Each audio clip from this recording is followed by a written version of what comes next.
Mompreneur studio. I'm Anissa Crespo, and on this episode of She Swaps, I am talking to Iulia Ivan, and she is the founder and CEO of Beyond Business, and she comes to us from Romania.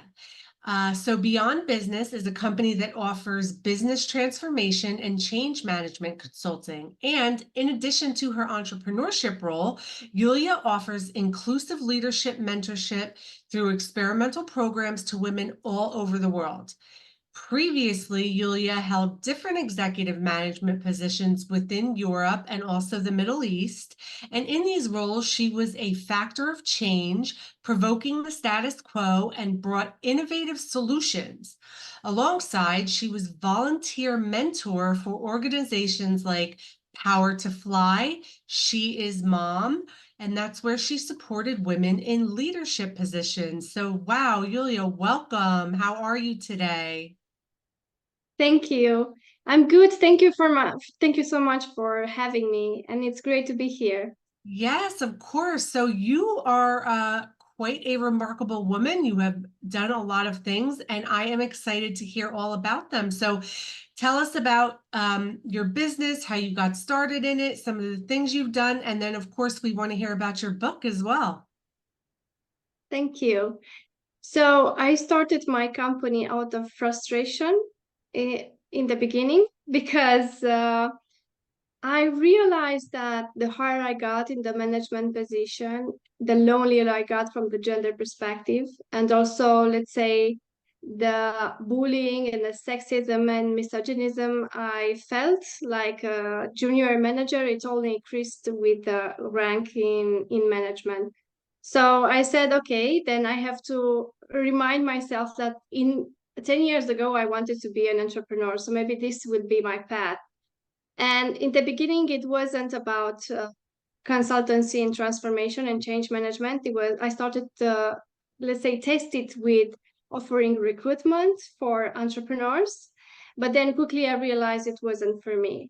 And then I came to transformation because I realized that this is something that I have done along my career, and combined with my a degree also in psychology alongside with business administration, it just came hand in hand for me to go on this side of transformation.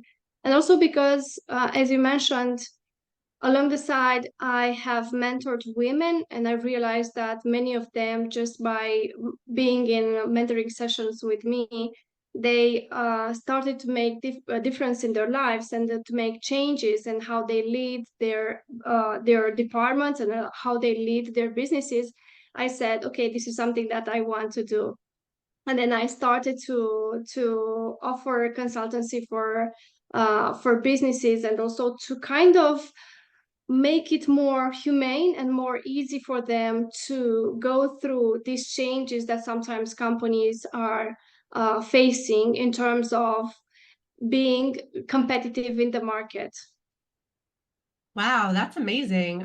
You have certainly accomplished a lot, and you're helping a lot of women. So I definitely hear you. Like when we're talking about being in business, and there's just kind of that environment where it's misogynistic and the sexism is just kind of like accepted. Like in our society as well, it is like that as well in a lot of places. And even though we are making so many strides as women, some of these things just still exist. Like it's just okay. And I'm just curious, like in Romania, so when you decided to take a stand against it, what was the reaction that you received? I guess the same reaction that I had, because it's not, I don't think it's a coincidence with when I started this, because it's something that I noticed first within myself. So I didn't know that I was doing this type of things until someone just paid attention to me and said, hey, maybe you're not doing the right way. And then I started to study more and more. And because also on my own journey to management, I had different blockages and I could not understand why they were happening. Because, let's say, as you said, upfront, societies are saying, well, but we have many women in board members, as more board members, we have many women in leadership positions. So why you are so upset about this? But this is just upfront. This is just marketing. And in many corporations are saying this type of things. We have 40% of the leaders are women, but behind closed doors, this is happening. This is the behavior that women very often encounter. Things like their ideas are ignored or rejected, or they think, or they are receiving this type of behavior from men. You have to do it my way, even though maybe your idea as a woman, it's better because you already practice it and so on. And sometimes men don't even realize it, that have a sexist behavior. They think they take it as a joke. And sometimes even us as women, because this is the examples that we had around us, we either accept it or just say, just take it as a joke, but not taking it very seriously, because nobody learns, nobody actually talk about this very often.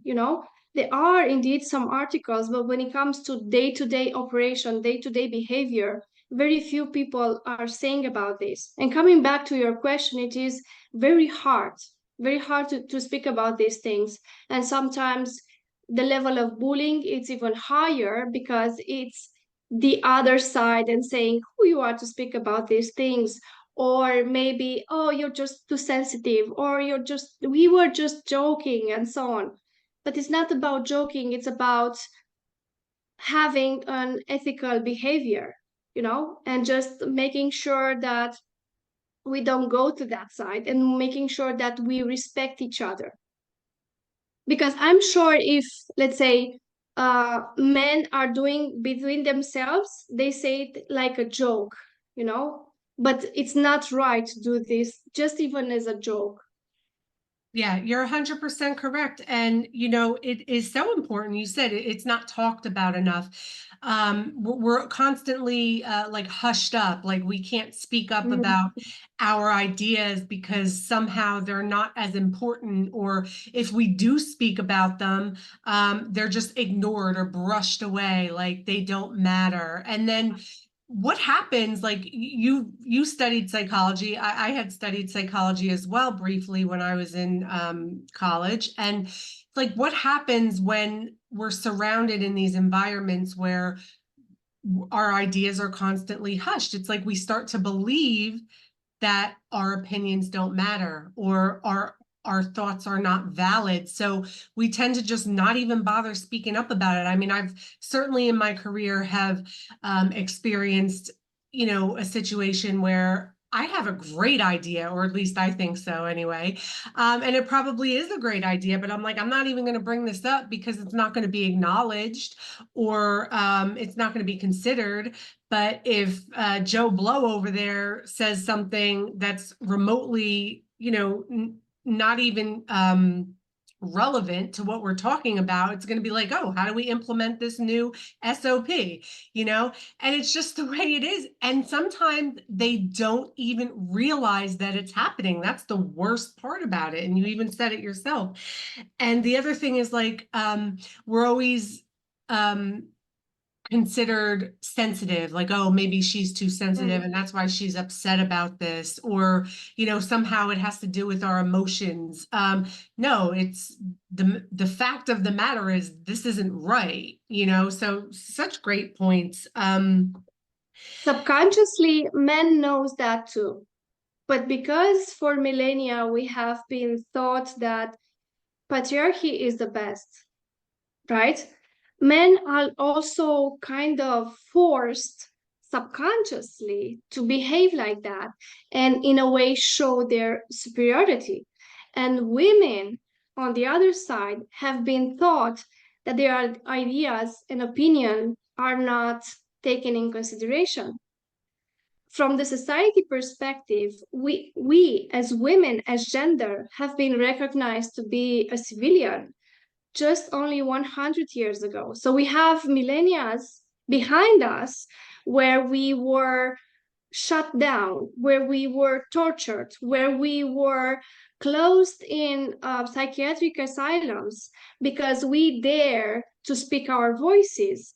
So all these blockages lies in our subconscious. That's what I said along my career. I had also sometimes this type of blockages, and I could not understand why this is happening, because I knew I had great ideas. I knew my experience from the past.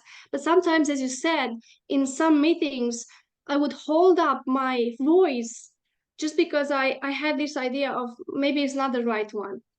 But it's a consequence of patriarchism, who told us that we, first of all, in 1912, I think, or 15, some scientists just took the brain of a woman and discovered that it's smaller than the brain. And their idea from that, their conclusion was, then the woman is less smarter than a man, is less intelligent. But they did not continue the study to realize that the density of the neurons in the woman brain is higher, which means the number of the neurons is almost the same. So it doesn't, the IQ, it's not about the size of the brain. So it's not about the capacity. And nowadays people are saying, well, but you don't see many women in scientific position. You don't see many women working in IT. You don't see many women working in, sometimes in leadership position or entrepreneurship, with even less number. But this is not the case of the capacity. It's another point of view that in the woman brain, the area of the brain that it's regarding the connection with people, with community, when we speak to one another, it's 2 times higher than a man. So women are kind of brush off sometimes this type of professions that are having a more lonely side, because being a researcher, it means you stay with the research and research by yourself very often. As a leader, it's a more lonelier position. As an entrepreneur, it's a more lonelier position unless you find a community to support you and so on, but very often you are the one who needs to take the decisions.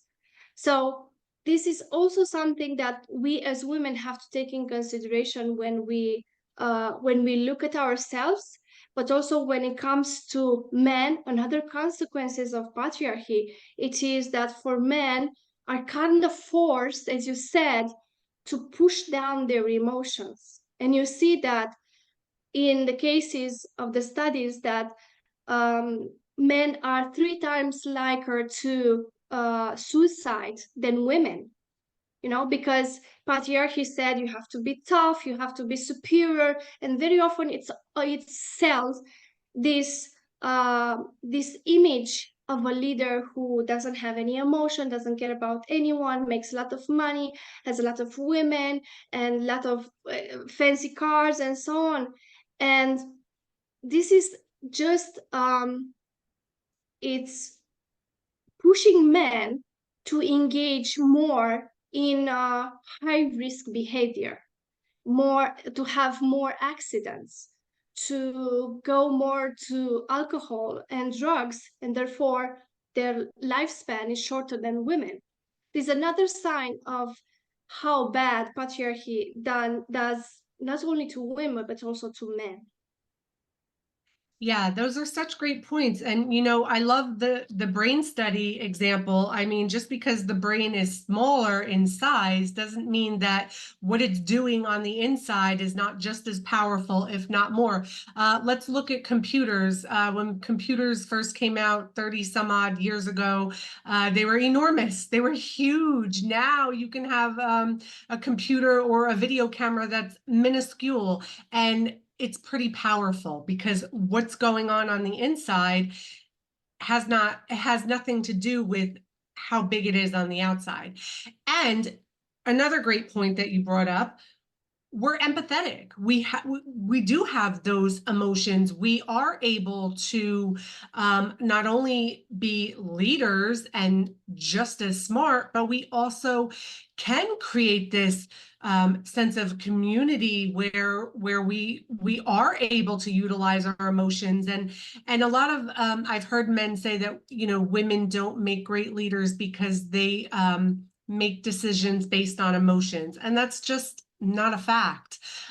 We consider all things when we're making our decisions, and we don't necessarily let an emotion be the end result, but it's certainly a consideration because we are empathetic and we do care about how people feel.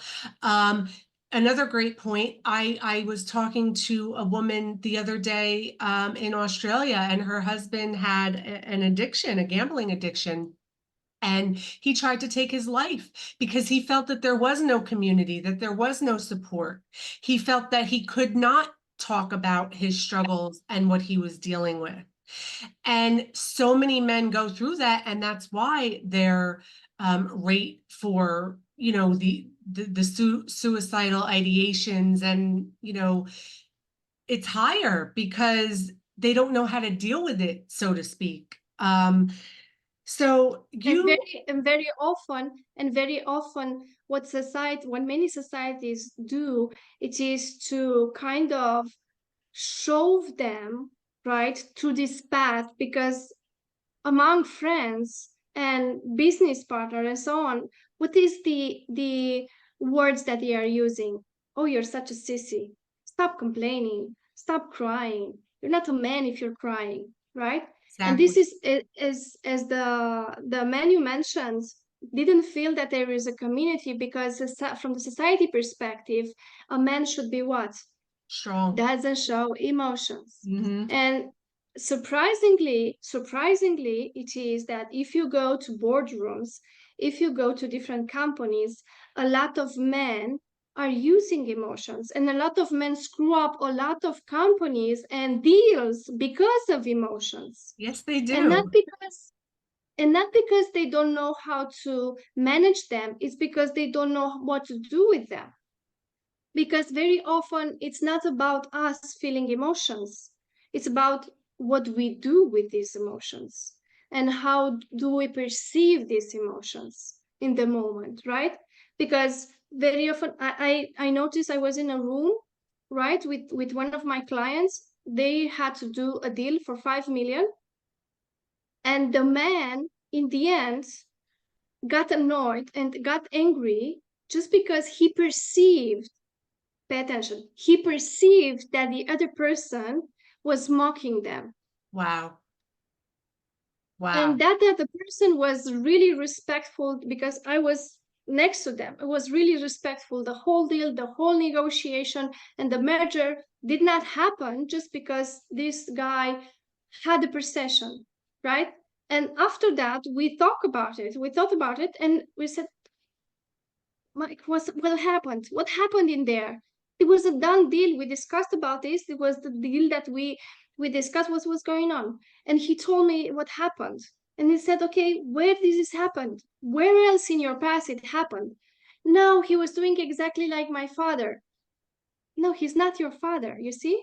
So Right.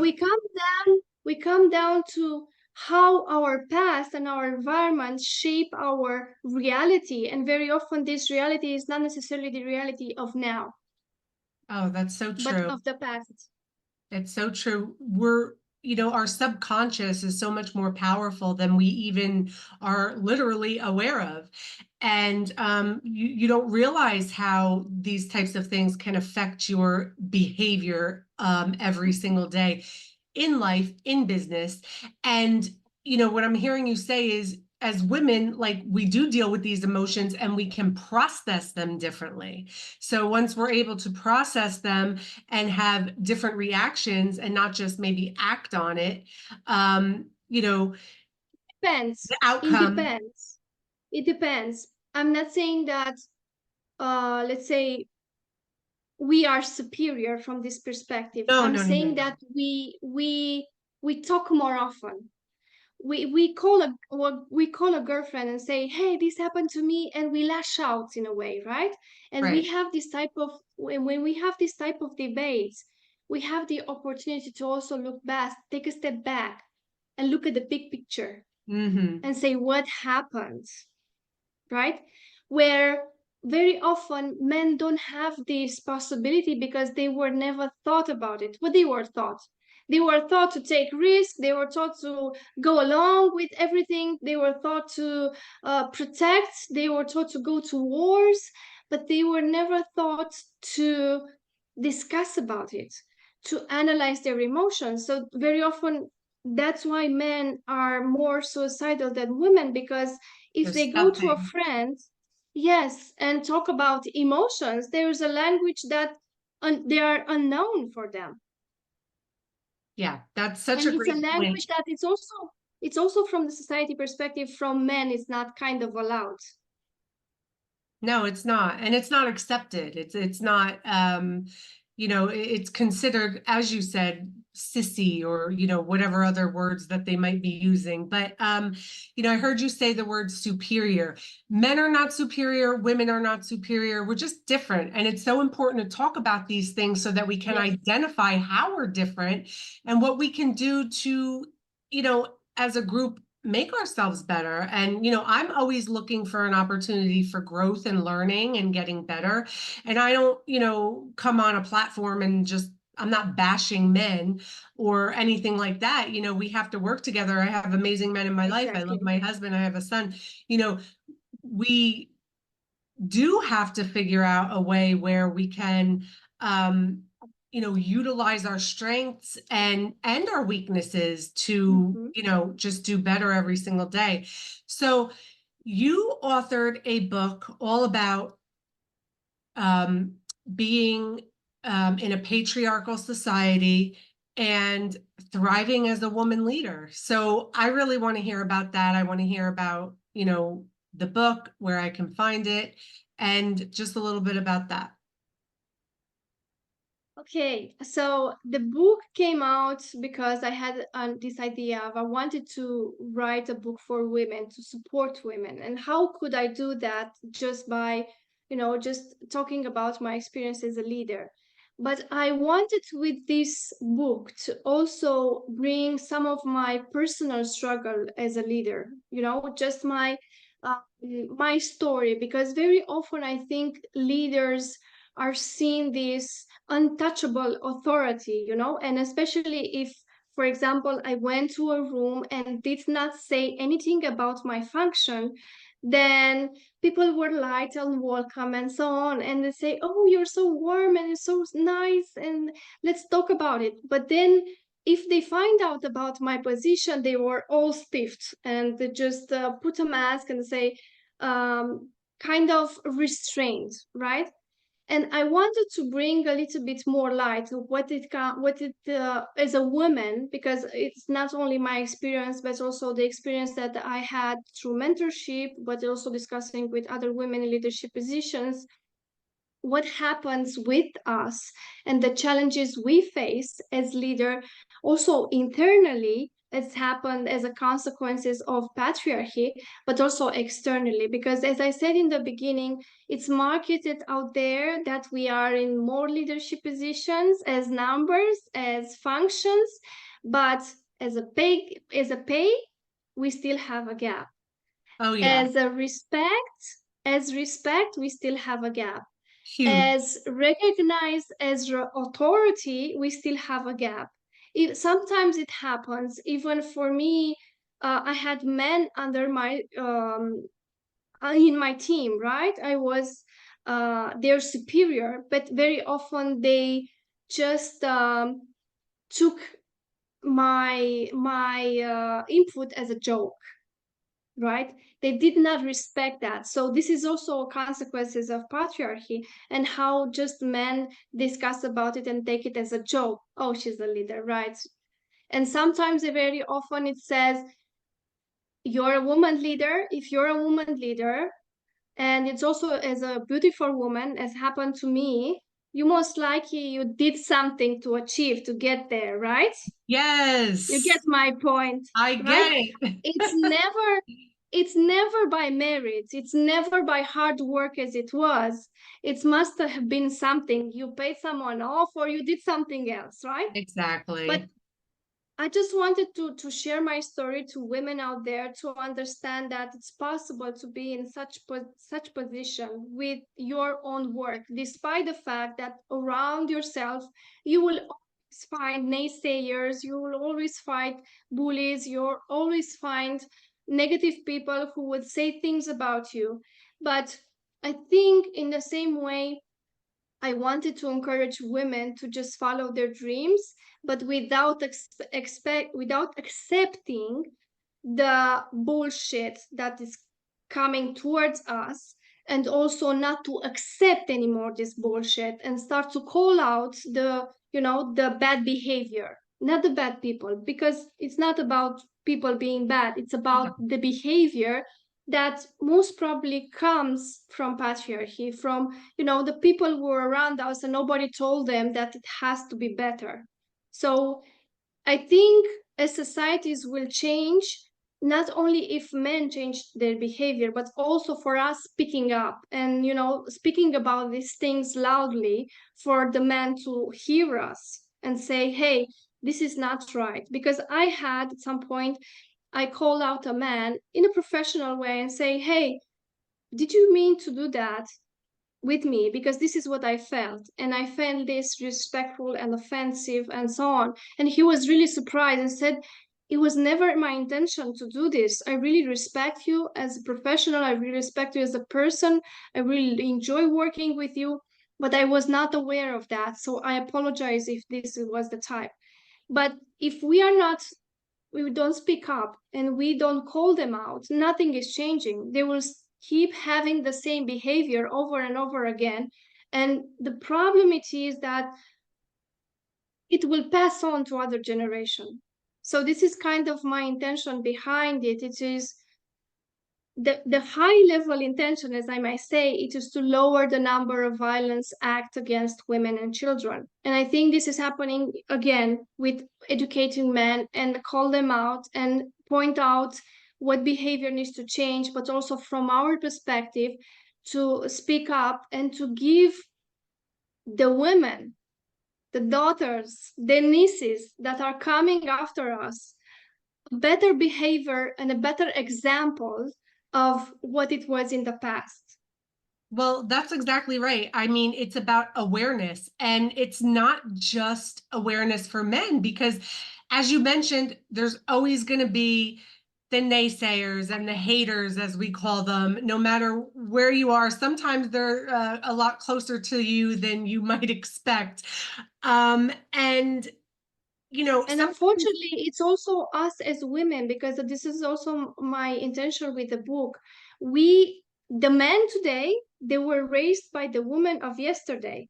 So they were women who were thought that this femininity looks like, which is not necessarily the right path for us. And we see it nowadays with the pandemic of depression overall globally, right? So we have to be aware of these things that are as women are inside us. And the point it is not to go to war against men, but to find a way, as you said earlier, to find a better way to collaborate, a better way to live on this earth as gender, right? absolutely. Yes, that is spot on. I mean, even, you were saying how sometimes, it's not assumed that we got where we are because of our merit, but what did we do, or who did we pay, or, you know what I mean? And that doesn't just come from men, that comes from women too. I mean, women will look at you and just in an emotion of like jealousy, even might be like, oh, how did she get that? You know what I mean? Mm-hmm. And it's just, again, about bringing awareness, speaking up, and speaking loudly, because the more we talk about it and the more we say it, the more it's going to be heard and then understood, and then we can really make changes. And I have twins. I have a girl and a boy, and I need to lead by example for both of them so that my Yes. daughter knows the correct way to act, that she can be respected, that she deserves to be respected, and that so my son knows that women need to be respected as well. I don't, like you said, stop the bullshit. I will never take disrespect from my husband, and he doesn't disrespect me because I, I don't stand for it. And my children see that, and my son will see how a man is supposed to treat a woman and vice versa, how a woman is supposed to treat a man, because it's not Exactly. okay for women to abuse men either. So it goes both ways. I Exactly. just want to be clear on that as well. We have Yeah. to respect each other. We have to work together, come together in a community, collaborate. And I mean, we can really have a wonderful world if we just stop fighting each other. Exactly. I always say that feminism cannot exist without men who understand that none of us we are superior as or inferior. We are, as you said earlier, just different. We operate different. And sometimes in a situation, maybe I'm the strong one because probably I've been in that situation, or in that moment, I can manage my emotion better, or have more knowledge in that situation than the man next to me. But then it comes to other situation when the man has more knowledge, has the power in that moment to manage better the emotions, right? So it's kind of as a yin in yang. You Yes, know how it is exactly in the circle. It's everything is in a perfect shape and a perfect order. It's never too much, too less, or something like this. So I think it's more about how we handle ourselves in different situations than being superior or inferior, you absolutely. know? Yeah. One is not over the other. We have to come together, have that balance, because divinely we're put on this earth.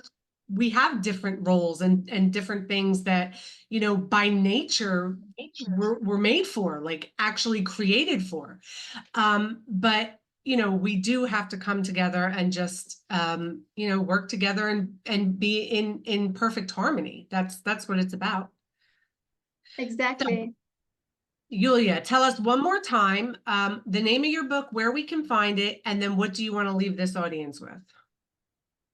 So my book is called How to Thrive as a Female Leader in a Still Patriarchal Society. Can be found on Amazon and Kobo. And what I want to leave this audience with is to remind ourselves, all of us, that we are on this earth to express ourselves.